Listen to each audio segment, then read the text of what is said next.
গত 9ই আগস্ট কলকাতার আরজিকর কলেজে যে পৈশাচিক অপরাধ করা হয়েছে এবং সেই অপরাধীদের আমি আগাগোড়াই শাস্তি দাবি করে এসেছি এবং দফা 1 দাবি 1 তৃণমূল সরকারের মাননীয় মুখ্যমন্ত্রী শ্রীমতী মমতা ব্যানার্জির পদত্যাগ।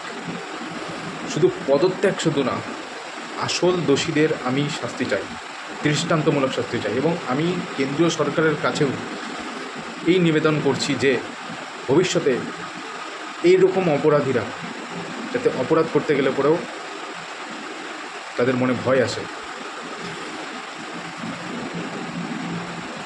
এবং আমি আমার বোন দিদিদের এবং সমস্ত নারী জাতিকে বলছি, এখন শুধুমাত্র পড়াশোনা করলে চলবে না, পড়াশোনার সাথে তাদের শারীরিক শক্তিও বৃদ্ধি করতে হবে এবং সেলফ ডিফেন্সও তাদের করা অবশ্যই জানতে হবে, যাতে কোনো মাইকা লালের যাতে বুকের ফাটা না থাকে, তাদের সাথে এরকমের আরজি করার মতো ঘটনা ঘটাক, কোনো মাইকা লালের অপরাধীর যাতে এই ক্ষমতা না থাকে। আইন আইনের কাজ করবে এবং এই রকমের অপরাধীদের রুখার জন্য বা তাদেরকে রুখে দেওয়ার জন্য সমাজের সর্বস্তরের জাতি ধর্ম বর্ণ নির্বিশেষে সবাইকে একত্রিত হতে হবে। এবং আমি আরজিকর ঘটনার তীব্র নিন্দা করি। জানি না রাজ্য সরকারের বিরুদ্ধে যদি কথা বলে তাহলে অনেকেই তার উপরে ফেক অ্যালিগেশন কেস লাগিয়ে দেয়। জানি আমার ভিডিও যদি ভাইরাল হয়, আমার ভিডিও ভাইরাল হওয়ার পর আমার উপরেও কোনো ফেক অ্যালিগেশন কেস চলে আসতে পারে, কিন্তু আজকে যদি আমি চুপ থাকি তাহলে আমি নিজেকে আয়নার সামনে মুখ দেখাতে পারবো।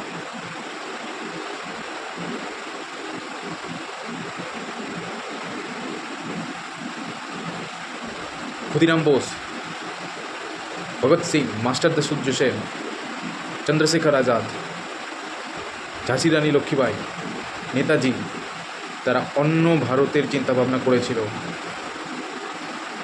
এই ভারতের চিন্তাভাবনা তারা করেনি, যেখানে নারীরাই, যেই দেশকে আমরা ভারত মাতা বলি, বন্দে মাতরম বলি, জয় হিন্দ বলি, যেখানে আমরা আমাদের ভূমিকে ভারত মাতা হিসেবে পূজা করি, যে পশ্চিমবঙ্গে মা দুর্গার পূজা করা হয়, সেই পশ্চিমবঙ্গের নারীরা আরজিকরের মতো ভিকটিম হচ্ছে। এবং এটা আমার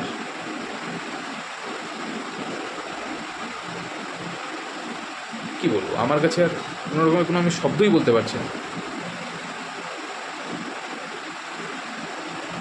আমি নিঃশব্দ হয়ে আছি।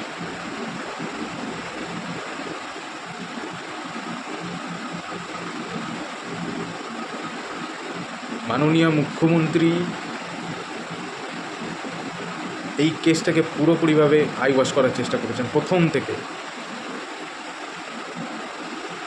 যেখানে পরিষ্কার বোঝা যাচ্ছিল যে কেসটার মধ্যে আরও জন ইনভলভ হয়ে আছে, সেই অপরাধীদের তিনি আড়াল করেছেন। গতকালকে রাত্রেবেলা সেই ক্রাইম সিনের যে জায়গায় আছে এবং আরজিকর হসপিটালটার উপরে বহিরাগতদের আক্রমণ করা হয়েছে, সেই আক্রমণ দেখো পরিষ্কার বোঝা যাচ্ছে এটাকে কোথাও উস্কানিমূলক আক্রমণ সেই জায়গায়। আর শ্রীমান বিনীত গোয়েল মিডিয়ার উপরে দোষ চাপিয়ে দিলেন। বাহ,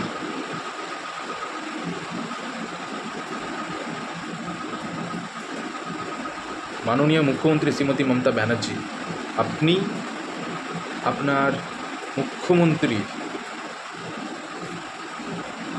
পদটি পালন করতে ব্যর্থ, আপনি পুলিশ মন্ত্রী হিসেবেও পালন করতে ব্যর্থ এবং আপনি স্বাস্থ্যমন্ত্রী হিসেবেও পালন করতে ব্যর্থ।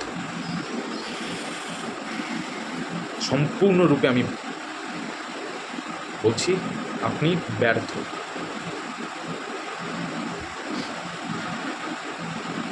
সেই আরজি করে যেই জায়গায় লাস্ট মিনিটগুলো যদি আমি চিন্তা করি, আমারই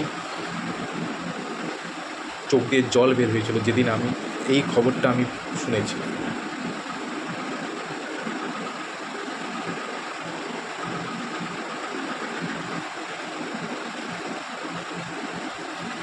এবং আমি ক্ষোভে এই ভিডিওটা আমি বানাচ্ছি। আমার ভাইরাল হওয়ার আমার কোনো আশা নেই। আমার ইউটিউবের দ্বারা যদি কেউ 5 জনও যদি আমার বার্তাটা শুনতে পারে তাতেই আমি খুশি। আমার চ্যানেলের সাবস্ক্রাইবারের কোনো দরকার নেই, আমার চ্যানেলের লাইকেরও কোনো দরকার নেই আমার। আমি আমার দেশকে ভালোবাসি। আমি স্বামী বিবেকানন্দ পড়ে আমি আমার দেশকে ভালোবেসেছি এবং নেতাজিকে পড়ে আমি ভয়কে দূর করেছি। সেই স্বামী বিবেকানন্দের দেশে, সেই নেতাজির দেশে, সেই ভগৎ সিংয়ের দেশে, সেই ক্ষুদিরাম বসুর দেশে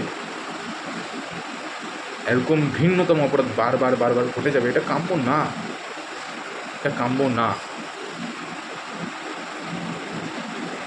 এবং আমি এই দোষীদের দৃষ্টান্তমূলক শাস্তি চাই।